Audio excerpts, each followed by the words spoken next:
Assalamualaikum warahmatullahi wabarakatuh. Bismillahirrahmanirrahim. Mengabarkan sesuatu kebaikan dengan media itu sangat dibutuhkan untuk saat ini. Media digital sangat menguntungkan, terutama jika kita gunakan untuk kebaikan-kebaikan. Kalau kejahatan saja itu diberitakan secara masif, secara terus-menerus, kontinu ya, bahkan konsisten. Mengapa kita yang mengabarkan kebaikan tidak dilakukan dengan hal yang sama?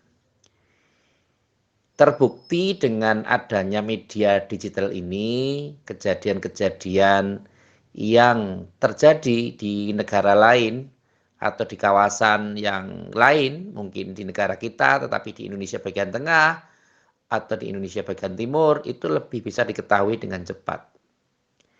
Sehingga tentu manfaat dari media ini perlu disyukuri dan perlu kita ambil hikmahnya.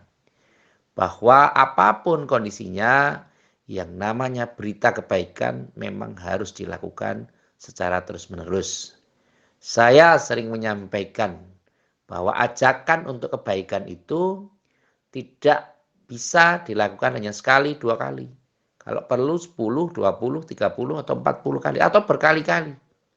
Karena apa? Mungkin di kali yang pertama, yang kedua, yang ketiga belum tersentuh hatinya. Tapi mungkin di kali ke-10, di kali yang ke-20, mungkin bisa terkondisi dengan baik. Contoh yang lebih konkret lagi adalah bahwa saking terkenalnya kampanye tentang media ini atau sesuatu yang dikabarkan di media sosial maupun media elektronik, anak-anak kita lebih hafal dengan pemain-pemain sepak bola, pemain tenis, pemain badminton. Mereka lebih tahu. Kalau pemain sepak bola, mereka lebih tahu Lionel Messi, mereka tahu Cristiano Ronaldo, mereka tahu tentang bagaimana Muhammad Salah, bagaimana pemain-pemain yang lain yang termasuk bahkan kesebelasan mana dia bernaung dia tahu. Di Chelsea siapa saja, di Manchester United siapa saja, pelatih Manchester City siapa, anak-anak kita tahu. Tetapi ketika kita tanya tentang rukun sholat, ada berapa, wajibnya sholat itu yang dilakukan apa saja, yang sunnah apa saja, apa yang dimaksud dengan intikal, apa yang dimaksud dengan takbiratul ihram, mungkin mereka akan berpikir dua kali atau mencari-cari di Google atau mencari yang lainnya. Itu membuktikan bahwa memang kita harus lebih kuat lagi untuk mengkampanyekan hal ini. Apakah syarat sahnya sholat?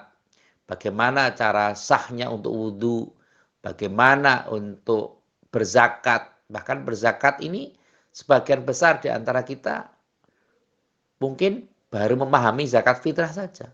Zakat mal seperti apa mereka juga mungkin belum tahu. Bahkan mungkin ragu-ragu untuk bisa membayar zakat mal. Harus nunggu instruksi dulu, harus nunggu pengarahan dulu.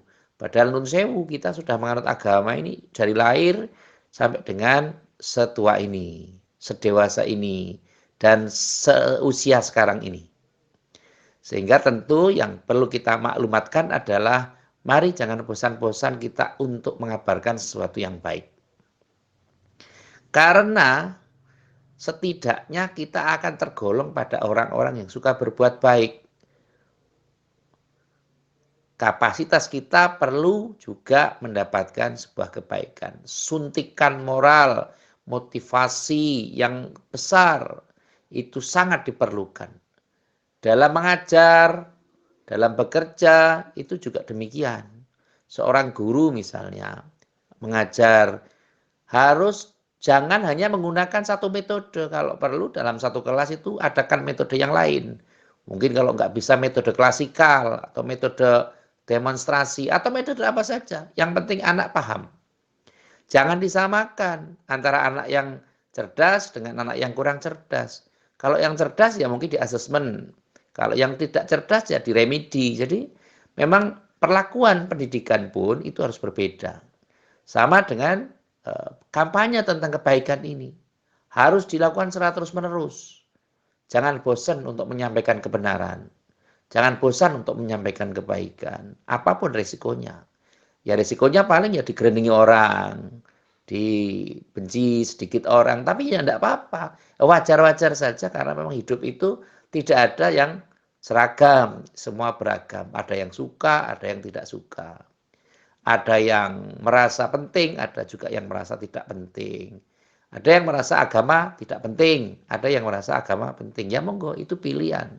Tetapi setidaknya kita juga harus mempunyai aturan main bahwa manusia itu memang harus memilih jalan yang mana yang mau dipilih itu tergantung mereka. Dan kita jangan memvonis apapun. Sekali lagi, untuk masalah kebenaran kita tidak boleh putus asa. Kalau sepak bola saja sekarang bisa memprogramkan sesuatu yang besar. Sebagaimana Indonesia di bulan Juni dalam FIFA Matchday akan ketemu dengan Argentina. Di Argentina ada Lionel Messi. Itu sudah terkenal dari bulan sekarang. 1 bulan sebelumnya sudah diwartakan betapa Indonesia yang negara penduduknya besar di antara kelima besar dunia, Indonesia mungkin nomor 4 ya. Itu dengan Argentina yang penduduknya tidak terlalu besar. Tetapi mungkin secara peringkat sepak bola Argentina nomor 1. Sedangkan Indonesia nomor 149 dunia. Sehingga mungkin karena ada ketertarikan dengan pemain top sekelas Lionel Messi sehingga sangat terkenal. Kita mengharapkan bahwa agama mempunyai andil besar kita untuk memperkenalkan agama kita dengan anak kita, dengan saudara-saudara kita, bahkan orang-orang yang berbeda keyakinan dengan kita. Bahwa kita adalah agama yang sejuk, agama yang cinta damai, agama yang penuh dengan kasih sayang, agama yang tidak suka untuk berperang dan sebagainya. Nah, kita buktikan bahwa kita adalah rahmatan lil alamin. Bukan saja untuk sesama muslim, tetapi juga non-muslim. Kita harus menghormati, menghargai, tapi juga harus dengan toleransi yang baik. Yang paling penting adalah upayakan untuk selalu memberikan kebaikan-kebaikan di situasi apapun dan di dalam suasana yang bagaimanapun. Jangan libatkan emosi, tapi berikanlah akal sehat untuk bisa mencerahkan semua pihak supaya apa yang ada di dalam pikiran kita, apa yang ada di dalam hati kita itu bisa teraspirasi dengan baik dan bisa menginspirasi banyak orang. Semoga kita termasuk orang-orang yang beruntung di sisi Allah Subhanahu wa taala baik dalam kehidupan dunia maupun di akhirat. Amin. Allahumma amin. Terima kasih kepada semua pihak yang telah membantu terselenggaranya acara ini. Dan semoga dengan hadirnya acara ini, kita mendapat kemanfaatan yang banyak. Dan semoga siapapun yang bergabung dalam acara ini, yang berpartisipasi, yang mendukung, dan terlibat secara langsung maupun tidak langsung, semuanya mendapat balasan dari Allah Subhanahu wa taala. Sekali lagi, terima kasih atas segala perhatian dan mohon maaf atas segala kekurangan. Saya akhiri, wallahul muwafiq ila aqwamit thoriq. Wassalamualaikum warahmatullahi wabarakatuh.